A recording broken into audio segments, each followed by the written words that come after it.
ফিরে আসলাম বিরতির পর। আবারও চোখ রাখবো ভোটের খবরের দিকে। বিধানসভা নির্বাচনের প্রথম দফায় ভোট গ্রহণের শুরুতেই উত্তপ্ত হয়ে উঠল নন্দীগ্রাম।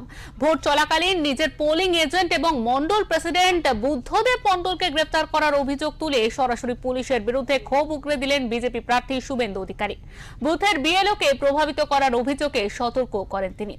এই নন্দীগ্রাম কেন্দ্র নিয়ে বিস্ফোরক অভিযোগ তুলেন রাজ্যের বিদায়ী মন্ত্রী শশী পাচা। তার দাবি, নন্দীগ্রামে নির্বাচন প্রক্রিয়ার সঙ্গে যুক্ত থাকা কয়েকজন পুলিশ কর্মী সরাসরি বিজেপির হয়ে কাজ করছেন। এই নিয়ে উত্তপ্ত হয় পরিস্থিতি। পাশাপাশি সকাল থেকেই ভোট দানের পর বিভিন্ন বুথে ঘুরে দেখেন শুভেন্দু। তাতেও কিছুটা উত্তপ্ত হয়ে ওঠে পরিস্থিতি। নন্দীগ্রামে তৃণমূল প্রার্থীর বক্তব্য, আর তো কয়েকটা দিনের অপেক্ষা।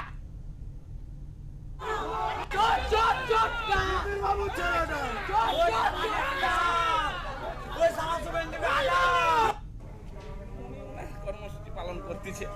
আমি সারা বছর পড়াশোনা করছি, যেহেতু পরীক্ষার দিন আর পড়াশোনা করার দরকার নেই। সাধারণ সমর্থকরা বলছে আপনি রেস্ট নিন, ভোটটা আমরা করে দিই। তিনি বলছেন 21-26 আরো বেশি মার্জিন করে জিতবে। কে বলছে? শুভেন্দু অধিকারী। আর তো কয়েকটা অপেক্ষা করতে বলছে।